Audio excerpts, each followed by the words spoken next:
नमस्कार. शुभज्योतिषमध्ये आपले मनपूर्वक स्वागत आहे. आज आपण नोव्हेंबर महिन्याचे मीन लग्नाचे मासिक भविष्य जाणून घेणार आहोत. तुमच्या कुंडलीत पहिल्या घरात 12 अंक असेल तर हा व्हिडिओ खास तुमच्यासाठी आहे, कारण आपण मीन लग्नाचे जातक आहात. या महिन्यात उच्च शिक्षण घेतलेल्या किंवा अत्यंत पात्र उमेदवारांसाठी नवीन नोकरीचे चांगले योग आहे. सध्याच्या नोकरीत लाभाची परिस्थिती राहील आणि कामाचा आदर केला जाईल. तुम्हाला जॉब सॅटिस्फॅक्शन मिळेल. नवीन व्यवसाय सुरू करण्याची शक्यता आहे. विशेषतः ट्रेडिंगशी संबंधित क्षेत्र जास्त लाभदायक ठरेल. सध्याच्या व्यवसायात पण चांगल्या गतीने चालना मिळेल आणि चालना असेल आणि सातत्य राखले जाईल. आर्थिक स्थिती स्थिर राहील. या काळात कोणत्याही क्षेत्रात केलेली गुंतवणूक यशस्वी ठरू शकते.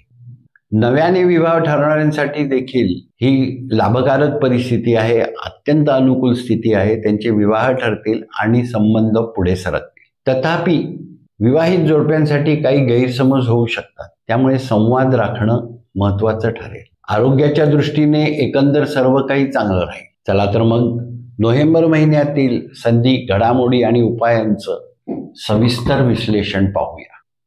नमस्कार गुरुजी. नमस्कार. आपण नोकरी आणि करिअर या विषयापासून सुरू करू. मीन लग्नाच्या लोकांना नोव्हेंबरमध्ये नवीन नोकरीसाठी चांगली संधी दिसते का? हो, मीन लग्नाचे जे जातक उच्च शिक्षित आहेत, ज्यांनी उच्चतम शिक्षण घेतलेलं आहे, अगदी वरच्या लेवलचं शिक्षण घेतलेलं आहे, त्यांनी भारतातही घेतलेलं आहे किंवा विदेशातही त्यांनी शिक्षण घेतलेलं आहे, त्यांना खूप चांगल्या प्रकारची उच्च स्थितीची नोकरी लागण्याचे योग आहेत. त्यांनी प्रयत्न करावा त्या दृष्टीने.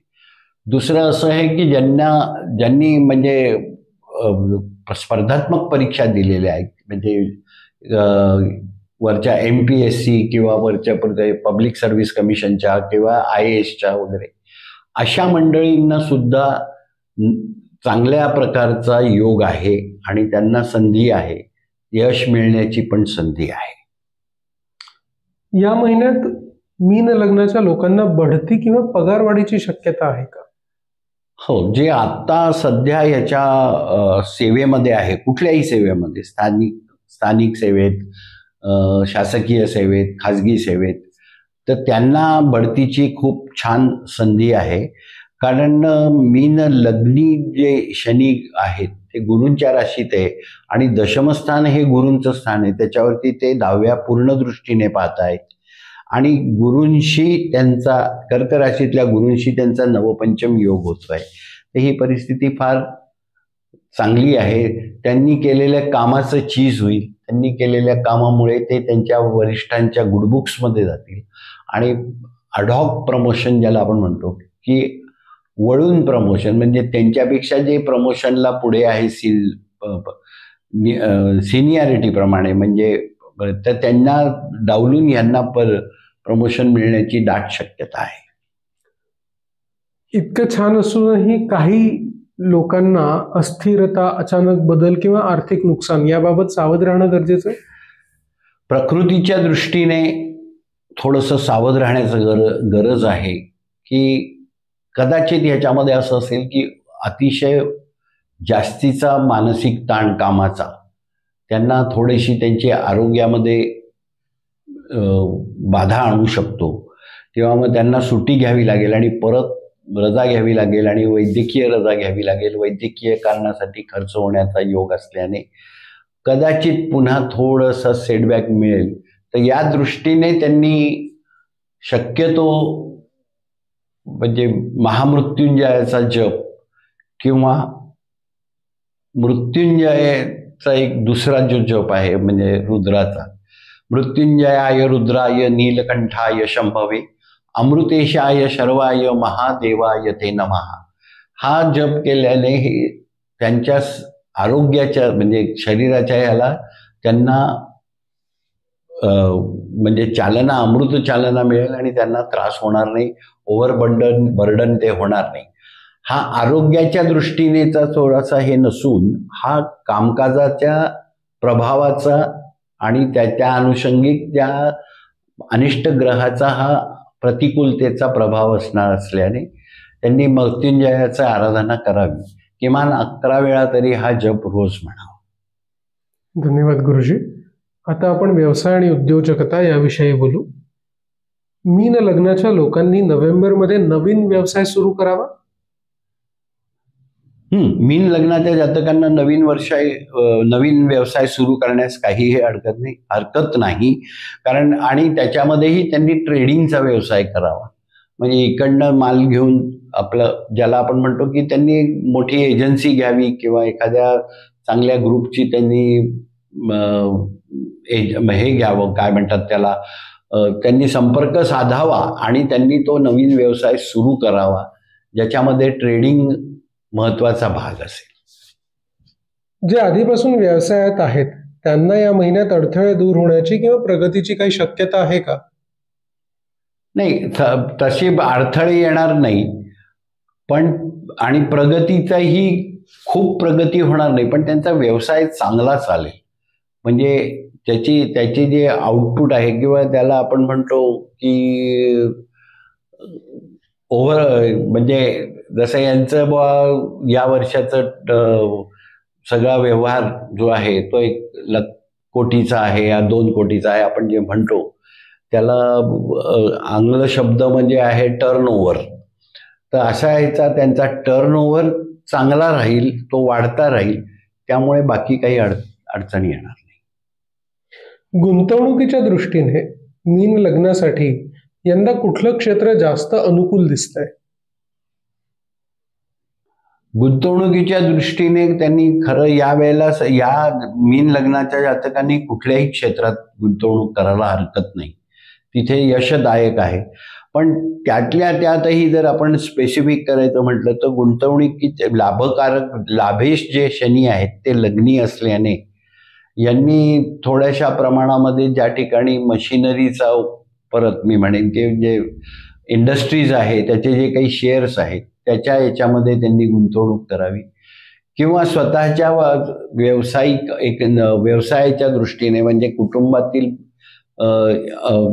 व्यक्तीशी, म्हणजे पत्नी असेल तर पतीशी याच्यासोबत आणि पती असेल तर पत्नीच्या सोबत किंवा मुलांच्या सोबत वगैरे असा काहीतरी यंत्रसामुग्रीशी संबंधित व्यवसाय सुरू करावा आणि त्याच्यापासून काही निर्मिती होत असेल तर ती करावी. त्याच्यामध्ये त्यांना याच्यामध्ये गुंतवणूक करण्यास हरकत नाही. कारण या जातकांची सध्या आर्थिक परिस्थिती, मीन लग्नाच्या जातकांची आर्थिक परिस्थिती अत्यंत स्थिर आहे. त्यांना तत्काळ कुठून ना कुठून आर्थिक मदत उपलब्ध होईल आणि कर्ज काढण्याची आवश्यकता होणार नाही. धन्यवाद गुरुजी. आता आपण विवाह आणि कौटुंबिक जीवनाविषयी बोलू. मीन लग्नाचे जे लोक प्रेमात आहेत त्यांच्यासाठी कुटुंबात बोलणी सुरू करायला हा योग्य काळ असेल का? हो, मीन लग्नाचं जे सप्तमेश आहेत ते स्वराशीतल्या ते भाग्यस्थानात आहे आणि भाग्यस्थानाचा भाग्येश पण त्या ठिकाणी भाग्यस्थानात आहे आणि यांचा सगळ्यांचा गुरूंशी खूप नवपंचम योगाचा असा हा शुभ योग आहे. आणि त्यामुळे त्या जातकांचे ज्यांचे प्रेमात आहेत त्यांचे विवाह नक्की, म्हणजे त्यांनी सुतोवाच करावं आपल्या घरी आणि त्यांचे विवाह ठरतील आणि होतील. मीन लग्नाच्या लोकांना या महिन्यात विवाहाचे प्रस्ताव येण्याची शक्यता वाटते का? म्हणजे अरेंज मॅरेजची संधी आहे का? जसं मी आधी म्हटलं की सप्तमेश भाग्यस्थानात आहे आणि भाग्येशासोबत आहे आणि भाग्यस्थानाचा उच्चीच्या गुरूंचा नवपंचम योग आहे. आता सप्तमाधिपती ज्या राशीत असतो त्या राशीवरनं गुरूंचं भ्रमण सुरू असेल गोचरीमध्ये आणि तेव्हा गुरूंची त्या राशीशी नवपंचम योगांतर्गत पूर्ण दृष्टी असेल तर अशांची अरेंजमेंट किंबहुना नोव्हेंबर सुरू झाल्याबरोबरच त्यांचे विवाहाचे प्रस्ताव येतील, एकमेकांशी कोऑर्डिनेशन होईल आणि 5 डिसेंबरपर्यंत त्यांचे विवाह झालेले असतील. आणि ज्यांचे लग्न आधीच झालेत त्यांचे त्यांच्या जोडीदाराशी कसे संबंध असतील? थोडंसं या ठिकाणी मात्र मिसअंडरस्टँडिंगचे प्रतिकूलता दिसून येते आहे. जे जातक मीन लग्नाचे जे जातक आहेत, पत्नी असो अथवा पती असो, तर ह्यांच्यामध्ये आपापसात गैरसमज निर्माण होण्याची शक्यता खूप आहे. कुठल्याशा क्षुल्लक कारणावरनं आपापसात गैरसमज निर्माण होतील, कुठल्याशा वाचेवरनं, कारण बुध हा वाचेचा कारक आहे, तर त्याच्यावरनं थोडेसे संबंध विच्छेद होतील. कारण सप्तमेश बुध आहे, पण सप्तमामध्ये कन्या रास आहे आणि कन्या राशीच्या याला काहीतरी वाक्प्रचाराने सुद्धा बाधा येऊ शकते, म्हणजे तिच्या त्या जातक त्या क्षेत्राला. आणि ती सप्तमात आहे, विवाहाच्या स्थानामध्ये आहे.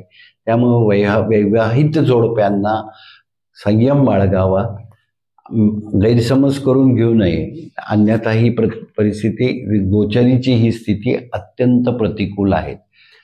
याच्यात काही उपाय करता येईल का? हो, याच्यावरती खूप छान असा उपाय आहे की उभय पती पत्नींनी किमान 11 गुरुवार तरी जोडीने बृहस्पतींची पूजा करावी किंवा एखाद्या सद्गुरूंची काहीतरी उपासना आराधना करावी. जसे सत्य दत्तात्रय पूजा आहे किंवा सत्य गजानन पूजा आहे, म्हणजे सद्गुरूंचे जे स्वरूप आहे. आणि ते जर शक्य नसलं तर त्यांनी अगदी नोव्हेंबर महिना सुरू होत असताना लगेचच त्यांनी नृसिंह सरस्वतींचं एक अष्टक आहे, गुरुचरित्रात त्याचा उल्लेख आहे, ते त्यांनी रोज दोघांनी संयुक्तपणे पठण करायचं. धन्यवाद गुरुजी. आता आपण आरोग्याबद्दल बोलू. मीन लग्नाच्या लोकांचं आरोग्य या महिन्यात कसं असेल? मीन लग्नाच्या जातकांचं आरोग्य सर्वसाधारणपणे चांगलं राहील, कुठलाही त्रास होणार नाही. आणि त्यांचं स्वतः म्हणजे मुळातच ते आहारावरती नियंत्रण असल्याने आणि कटाक्ष असल्यामुळे, त्यानंतर आवश्यक तो माफक व्यायाम ते जर करत असतील तर त्यांना कुठलाही त्रास होणार नाही, त्यांना आरोग्य चांगलं राहील. जे दाम्पत्य सध्या संततीसाठी प्रयत्न करतायत त्यांच्यासाठी हे दिवस अनुकूल आहेत का? मीन लग्नाच्या जातकाच्या संतती स्थानामध्ये गुरु उच्च राशीचे कर्केचे आहेत आणि ते खूप लाभदायक असतात. कुठल्याही परिस्थितीमध्ये, कुठल्याही काळामध्ये कर्क राशीचे उच्चीचे गुरु हे खूप फलदायी असतात. आणि या ठिकाणी मीन लग्नाच्या जातकांसाठी ते पंचमेश असल्याने संततीच्या प्रयत्नात असलेल्या जातकांना विवाह उपरांत अगदी वर्षाच्या आत सुद्धा संतती होण्याचे योग आहे. आणि ज्या स्त्रिया सध्या गर्भवती आहेत त्यांना आरोग्याच्या बाबतीत काही खास काळजी घ्यावी लागेल?